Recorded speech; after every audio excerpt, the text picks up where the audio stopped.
Martes 4 de febrero, lección número 6, el amor de Dios por la justicia.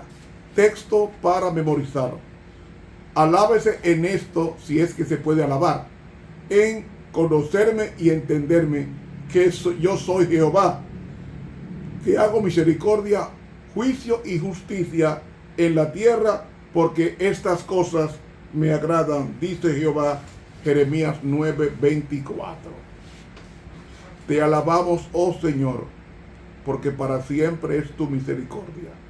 Gracias porque sin merecer nada nos has dado todo, y a través de Cristo nuestras oraciones son escuchadas en la misma presencia tuya en tus atrios celestiales. Permítenos confiar en tu amor y justicia, porque en tu nombre te lo pedimos. Amén.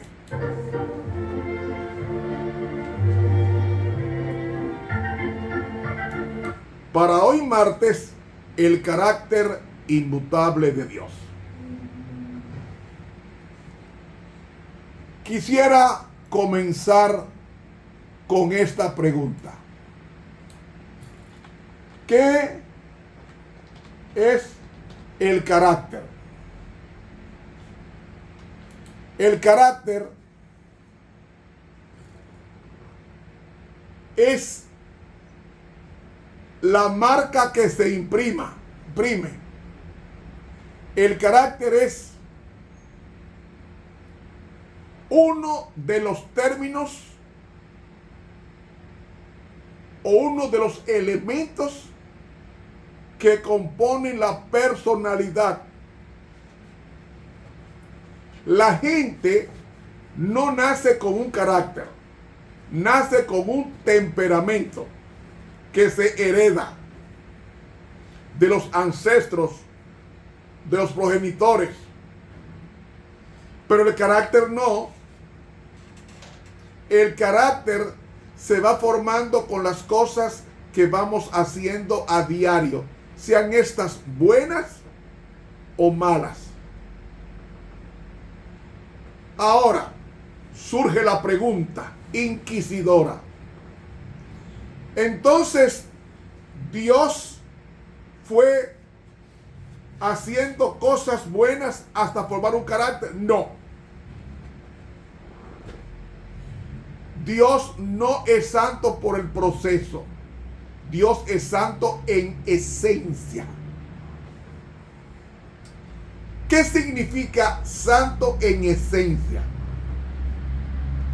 Que Él no se deleita en nada malo.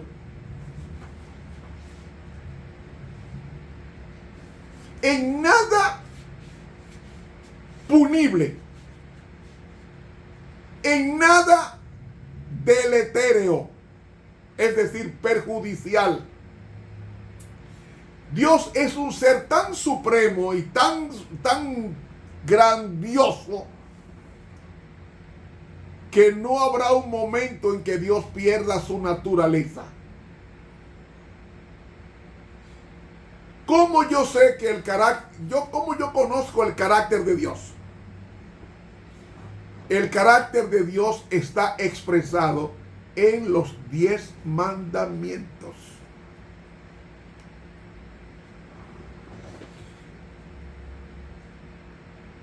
La ley de Dios es una copia, dice en varios libros, en Mensajes Selectos tomo 1, en Patriarcas y Profetas, en El Deseado. El carácter de Dios es su santa ley.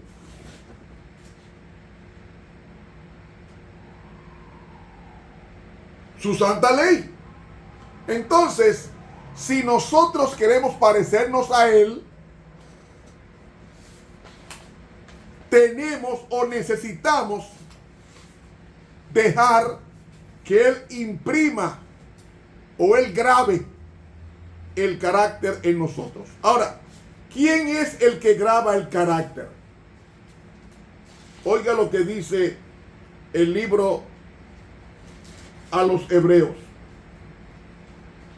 Dice así: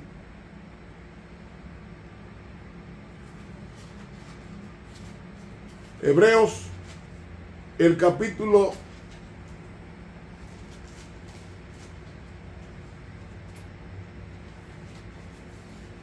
8, versículo 10. Escuchen esto. Cuán importante es entender esto. Por lo cual este es el pacto que yo ordenaré a la casa de Israel.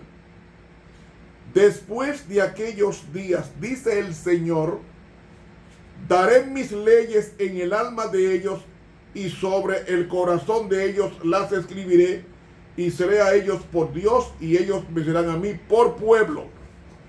Entonces, la ley de Dios estaba escrita en el corazón cuando Dios creó al hombre. ¿En qué sitio? En el corazón. ¿Cómo el corazón? Si el corazón es un órgano para latir, para bombear sangre. No, lo que pasa es que en los días en que se escribió el Antiguo Testamento se pensaba que el corazón pensaba. Entonces se dice que se escribe en el corazón, pero realmente es en la mente. Es en la mente. El lugar santísimo del cuerpo es la mente. Y como en el lugar santísimo está la ley de Dios, pues en el lugar santísimo del hombre estaba la ley de Dios escrita en la mente de Adán y en la mente de Eva.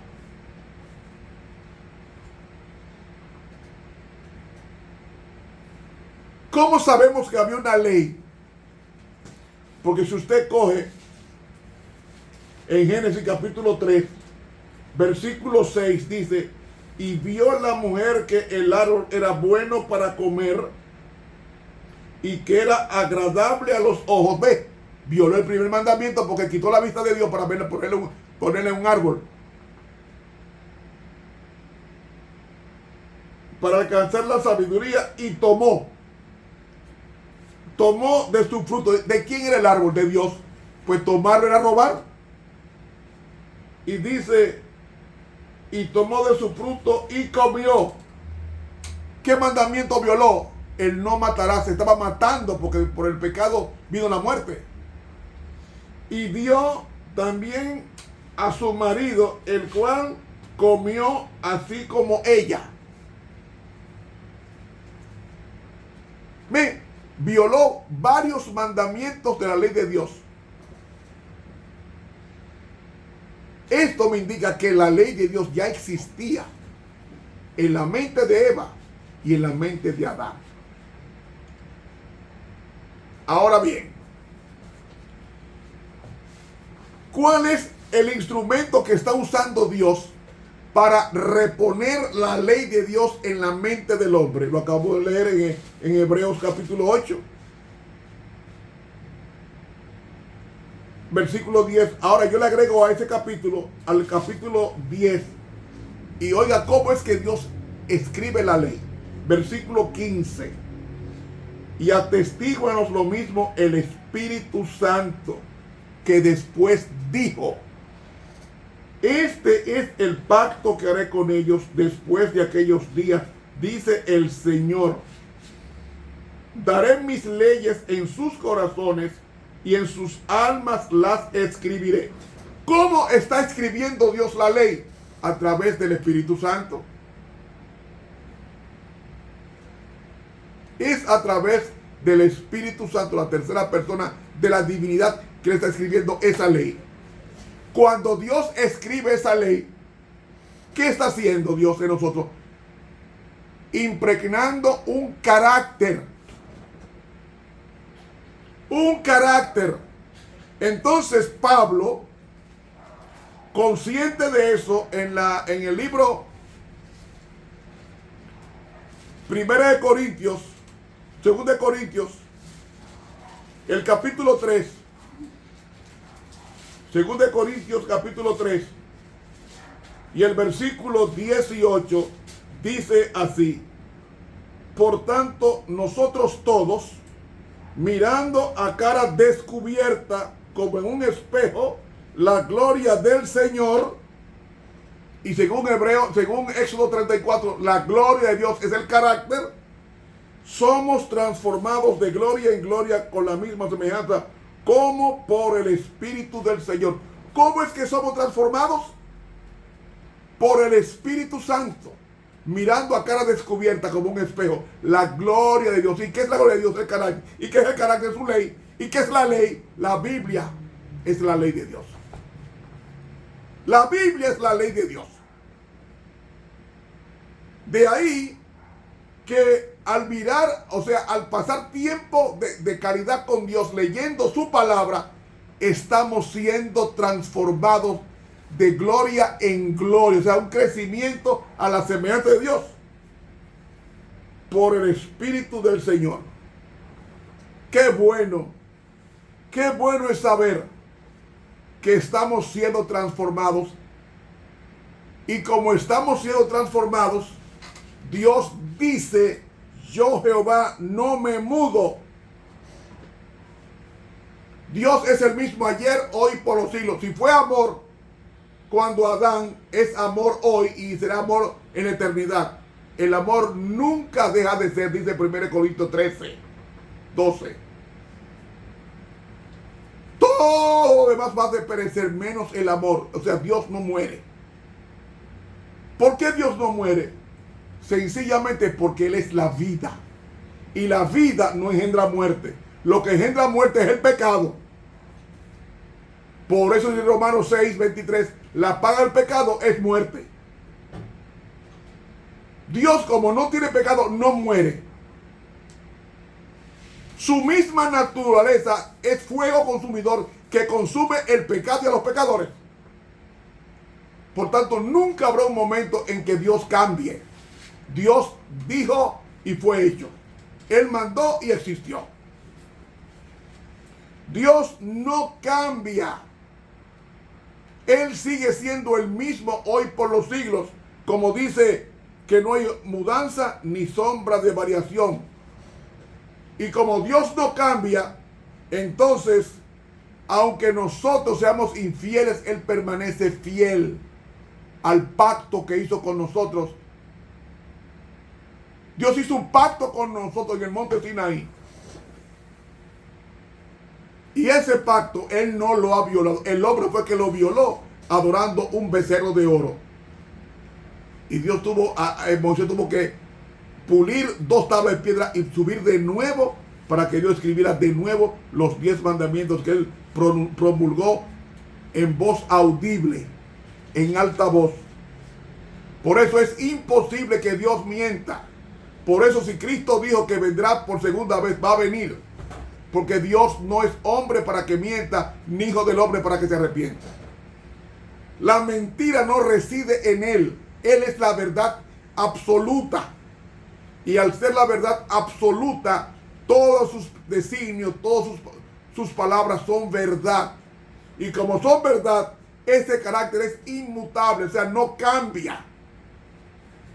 No habrá un momento en que Dios odie. Lo único que Dios odia, si se puede usar ese verbo odiar, es el pecado. Porque el pecado es hijo del diablo. Y el pecado, Dios odia el pecado porque nos daña.